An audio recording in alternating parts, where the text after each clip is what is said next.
नमस्कार दोस्तों, स्वागत है आपका मेरे चैनल में जिसका नाम है स्टॉक मार्केट का ज्ञान SMKG। आज हम देखते हैं एक IPO जो भी आ चुका है। IPO का नाम है तत्व चिंतन फार्मा केमिकल लिमिटेड। तो हम देखेंगे कि वेदर हमें इस IPO में अप्लाई करना चाहिए या नहीं करना चाहिए, इसमें क्या ऑप्शंस हैं या क्या अपॉर्चुनिटी बनती है लिस्टिंग गेन्स की, या फिर इस स्टॉक को हम एक लंबे लॉन्ग टर्म के लिए होल्डिंग में रखना कंसिडर कर सकते हैं। तो विदाउट फर्दर एड्यू चलिए बढ़ते हैं आगे। तो चलिए सबसे पहले हमें ये देखना होगा कि कंपनी एग्जैक्टली क्या करती है, because it is very important to understand what the company is doing and what business model does it follow. तो देखिए, सबसे पहले ये जरूरी होता है ये जानना कि कंपनी जिसमें हम इन्वेस्ट कर रहे हैं, चाहे वो IPO के माध्यम से हो या फिर बाइंग शेयर के माध्यम से हो, वो कंपनी एग्जैक्टली किस बिजनेस में है, what is the company do. तो हम आगे देखेंगे कि what is the company doing. तो चलिए यहाँ पे आ चुके हैं कंपनी की जो वेब पेज है, तत्व चिंतन फार्मा केमिकल लिमिटेड। ओके, तो यहाँ पे हम देखते हैं हिस्ट्री ऑफ द कंपनी। ये 1996 में कंपनी का इनकॉर्पोरेशन हुआ। उसके बाद में 2004 में कंपनी ने एक लाइसेंस रिसीव किया to manufacture for sale and for distribution of certain drugs from the Food and Drug Control Administration Gujarat at our Ankleshwar manufacturing facility.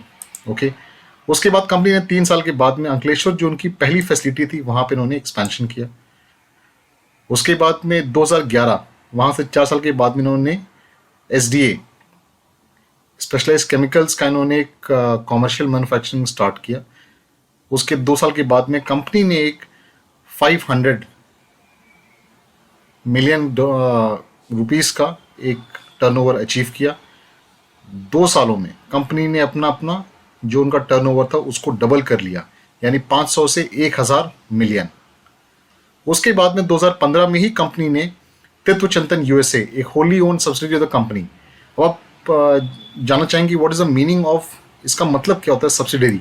Subsidiary का मतलब ये होता है कि जो कंपनी है तत्व चिंतन USA इनकॉर्पोरेशंस, इसके 100% शेयर्स यानी 100% जो इस कंपनी की ऑपरेशंस हैं वो ये तत्व चिंतन इंडिया कंट्रोल करती है।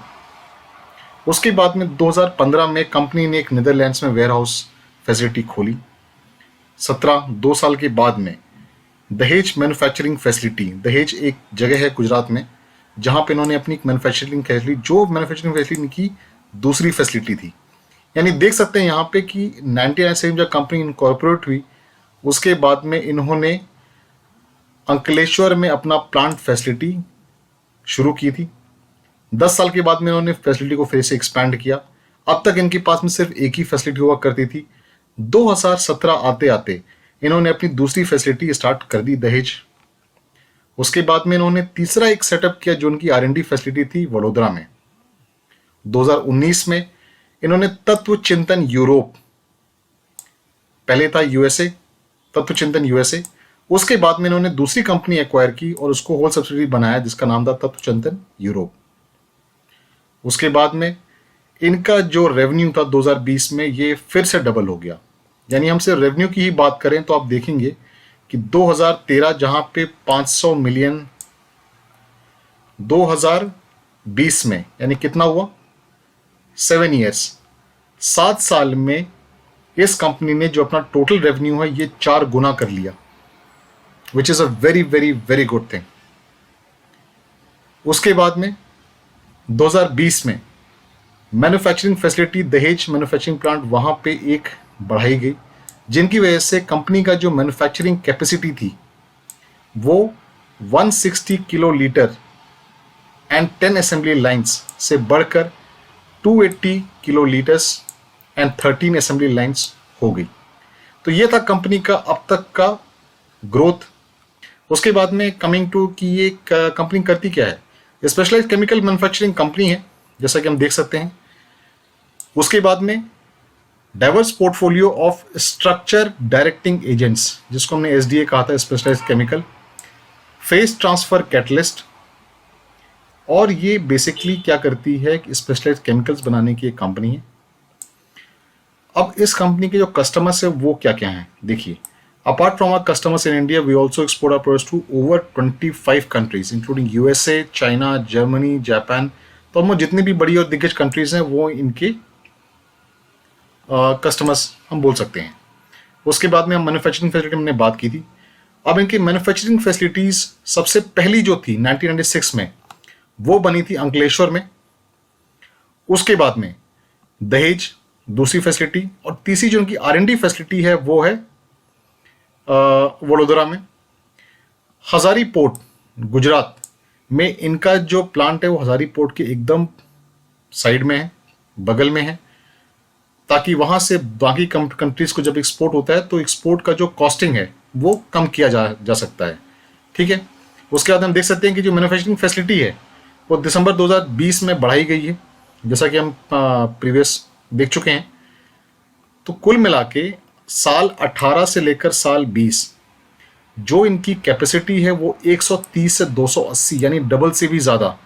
और जो इनकी असेंबली लाइन्स होती हैं, असेंबली लाइन्स मतलब कितने प्रोडक्शन हाउसेज हैं बेसिकली, तो वो 10 से 13 हो चुके हैं।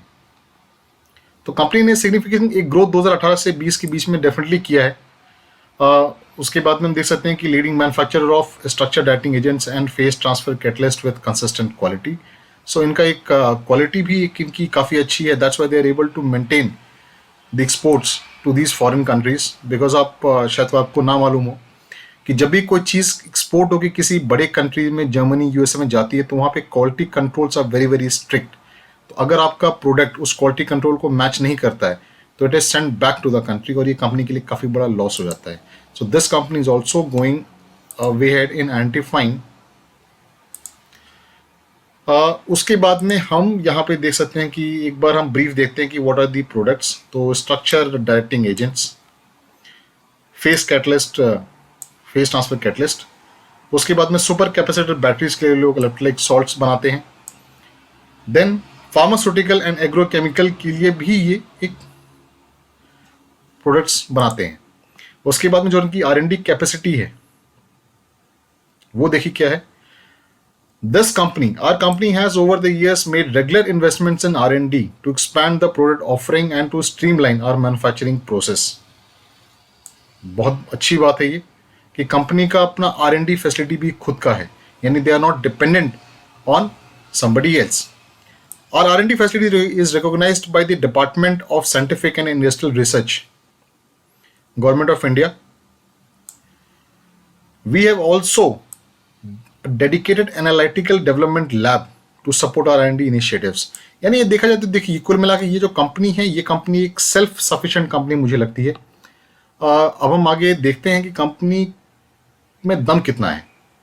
How does the company fairly do well, और how does the company is performing in terms of financials. तो उसके आगे दोबारा हम देखते हैं कि लेट्स चेक नाउ कि what are the financials of this company. हमने देखा company is into speciality chemicals, जहाँ पे कंपनी की 2 फैसिलिटीज़ हैं, दहेज में और अंकलेश्वर में। उसके बाद में कंपनी की एक तीसरी R&D फैसिलिटी है which is recognised by the government of India, that is in Vadodara. उसके बाद में हमने ये देखा कि कंपनी जो है वो लगभग 24 अदर कंट्रीज़ को, जो बड़ी बड़ी कंट्रीज़ हैं जहाँ पे R&D फैसिलिटीज़, यहाँ पे जहाँ पे क्वालिटी जो चेक्स होते हैं वो काफ़ी स्ट्रिक्ट होते हैं, उन कंट्रीज में एक्सपोर्ट करती है। यानी कंपनी अपने क्वालिटी को मेंटेन बहुत अच्छे से की हुई है। आगे हमें ये देखना है कि कंपनी का एक फंडामेंटल और फाइनेंशियल कंडीशन कैसा है। क्या कंपनी बहुत डेप्ट में है, कंपनी लॉस में है, या कंपनी प्रॉफिट मेकिंग है।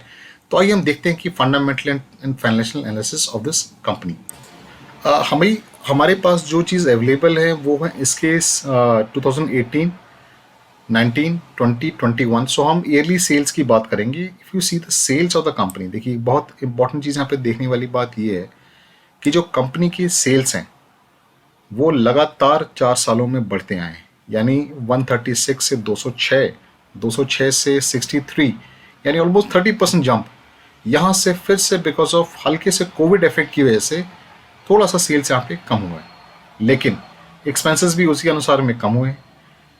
ऑपरेटिंग प्रॉफिट, यानी प्रॉफिट क्या होता है, sales minus the expenses, that is called operating profit. Operating profit जो है वो कंपनी ने लगातार अपना ऊपर ही किया है, यानी 23 से लेकर 34, 55 and 66, which is a very good thing. अब यहाँ पे देखिए एक बहुत इंपॉर्टेंट चीज़ हमें ये देखने को मिलती है कि व्हाट इज द ओपीएम। अगर कंपनी सेल्स भी उसी रेट से बढ़ाती है और एक्सपेंस भी उसी रेट से बढ़ता है तो जो उसका ओपीएम है वो हमेशा ही सेम रहेगा। ओपीएम क्या होता है? ऑपरेटिंग प्रॉफिट यानी 23 divide by the sales 136 in terms of percentage. ये हो गया ओपीएम। यानी ये कंडीशन आप एज्यूम कीजिए कि इस कंडीशन में जो सेल्स हैं वो बढ़ रहे हैं लेकिन कंपनी कुछ ऐसा कर रही है जिससे उसके जो एक्सपेंसेस हैं वो कंट्रोल्ड हैं या एक्सपेंसेस कम होते हैं। उस केस में ओपीएम बढ़ता है, which is a very very very good thing. तो यहाँ पे एक चीज़ हमें देखने को ये मिलती है कि जो ओपीएम है वो साल पर साल बढ़ता ही गया है। यानी देखिए 17, 21% and 22%, which is a fantastic thing. तो अगर मैं सेल्स और एक्सपेंस की बात छोड़ भी दूँ और मैं सिर्फ ओपीएम पे बात करूँ तो OPM has shown a consistent improvement. ठीक है। फाइनली हम आते हैं यहाँ पे नेट प्रॉफिट जो है वो कंपनी का आप देख सकते हैं 12 से 52 यानी 4 टाइम्स इन 1, 2 एंड 3 ईयर्स। 3 सालों में कंपनी ने अपना जो मुनाफा है वो 4 गुना बढ़ा दिया है। तो I am very much sure कि अगर इस शेयर को आप लेते हैं आज के डेट पे या जब भी लिस्टिंग होती है तो जिस तरीके से जो उस कंपनी का प्रॉफिट है वो 3 सालों में 4 गुना हो गया है, तो जो आपका शेयर प्राइस है वो कम से कम 2 साल में, कम से कम 2 साल में 2 गुना से 3 गुना होने की अच्छी चांसेस रखता है। तो ये था इस कंपनी के बारे में पूरा। Now coming on to the balance sheet of the company, हम पे हम देखेंगे what is the share capital. तो share capital is 8 in terms of crore, 8 crore 8 crore 8। यहाँ पे कंपनी ने अपना share capital because of split की वजह से या बोनस की वजह से बढ़ा है। जो कंपनी के पास में कैश रिजर्व है, this is called the cash reserve, की कंपनी के पास में एक लिक्विड कैश कितना रखा हुआ है। तो कंपनी के पास में लिक्विड कैश है वो है था 51 करोड़ इन 2018। उसके बाद में 72 करोड़ हो गया, 110 और 150, यानी very good growth in the cash reserve of the company. उसके बाद में जो एसेट्स हैं वो भी कंपनी के ग्रो किए हैं। टोटल जो एसेट्स की हम बात करें अगर कि कंपनी भाई कितना ग्रो कर रही है तो वो होता है कि 144, 188, 249, यानी कंपनी ने लगातार 3 सालों में अपने ऑपरेटिंग प्रॉफिट मार्जिन तक को बढ़ाया है, अपने सेल्स को बढ़ाया है, अपने एक्सपेंडिचर को कंट्रोल में रखा है। उसके बाद में जो उनकी रिजर्व्स हैं, जो उनका कैश रिजर्व है वो भी लगातार बढ़ता है। तो अगले आने वाले टाइम मुझे लगता है ये कंपनी बहुत जल्द एक बोनस या स्प्लिट का कैंडिडेट भी बन सकता है। तो दोस्तों ये था एक financial analysis of the company. अभी हम एक लास्ट क्या करते हैं कि अब हम एक दूसरे वेबसाइट की ओर बढ़ेंगे। उस वेबसाइट में हम ये देखेंगे कि what is the exactly status as of now. ये कंपनी जो है इसका आईपीओ स्टेटस क्या है। ये हम इसमें आ चुके हैं 1996 में। ये हम सब चीज़ डिस्कस कर चुके हैं पहले ही, तो there is no point of again bringing out. लेकिन फिर भी हम यहाँ पे कुछ इंपॉर्टेंट देख सकते हैं। It is the largest manufacture of SDS for zeolites, ये कहने द केमिकल टर्म्स होता है। उसके बाद में जो मेन चीज़ ये है कि इसके जो प्रोडक्ट्स हैं वो हम 25 से ज़्यादा कंट्रीज़ में एक्सपोर्ट होते हैं। फाइनेंशियल ईयर 2020 में total export contribute 76% of the total revenue from operations, यानी इसका एक्सपोर्ट से काफ़ी ज़्यादा रेवेन्यू आता है। अब इनके क्लाइंट्स कौन कौन हैं, ये बात बहुत इंपॉर्टेंट है और बहुत हमें अच्छे से जाननी पड़ेगी। इनके आप क्लाइंट्स देखिए, Merck, Bayer, Ipox chemicals, Laurus lab, Navin fluorine, Atul limited, Otsuka chemicals China, SRF limited, Hawks chemical company, फिर Manik aromatics and Divi's lab, यानी बहुत बड़े दिग्गज कंपनीज जो हैं वो इनके कस्टमर्स हैं। बात की जाए इनके स्ट्रेंथ की, तो स्ट्रेंथ ये है कि लीडिंग मैन्युफैक्चरर हैं। जो उनका पोर्टफोलियो है उसमें बहुत सारे केमिकल्स हैं, तो कभी ऐसा नहीं हुआ कि अगर एक केमिकल की रिक्वायरमेंट कम हो गई तो बिजनेस ठप हो गया। इनका जो प्रोडक्ट वो काफ़ी ज़्यादा एक्सपेंडेड है और काफ़ी ज़्यादा वैल्यूएशंस में है। उसके बाद में कंपनी के जो फाइनेंशियल्स हैं वो काफ़ी अच्छे है ही हैं। अब जो हमने पहले देखा था उसको एक बार हम फिर से रिव्यू करके देख सकते हैं यहाँ पे कि जो प्रॉफिट आफ्टर टैक्स है साल पर साल, वो देखिए अब 2005, 19 में, 20 में और साल 2021 में।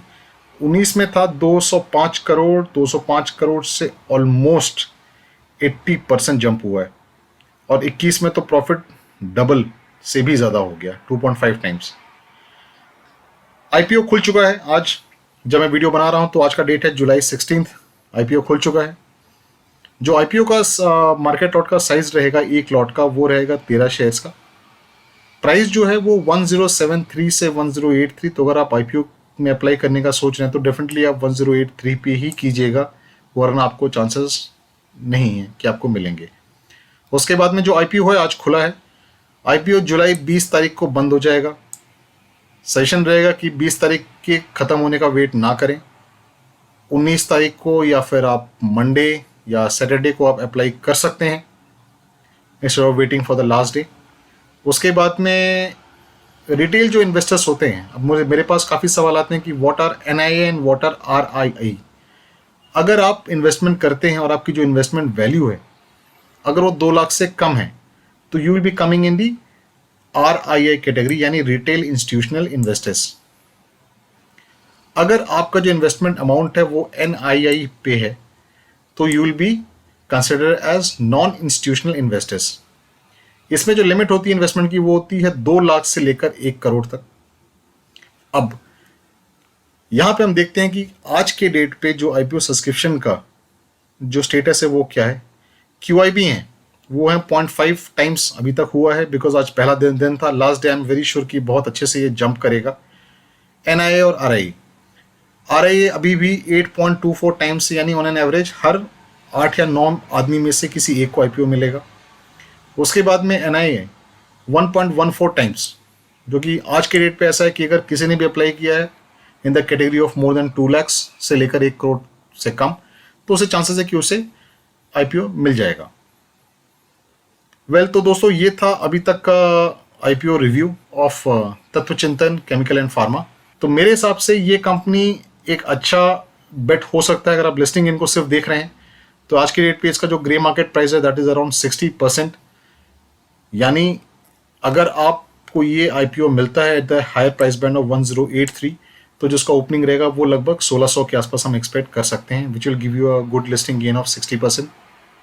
तो मेरे ख्याल से दोस्तों कुल मिला के you can apply for this IPO for a short term gain, for a listing gain, and also you can keep it for a long term investment also.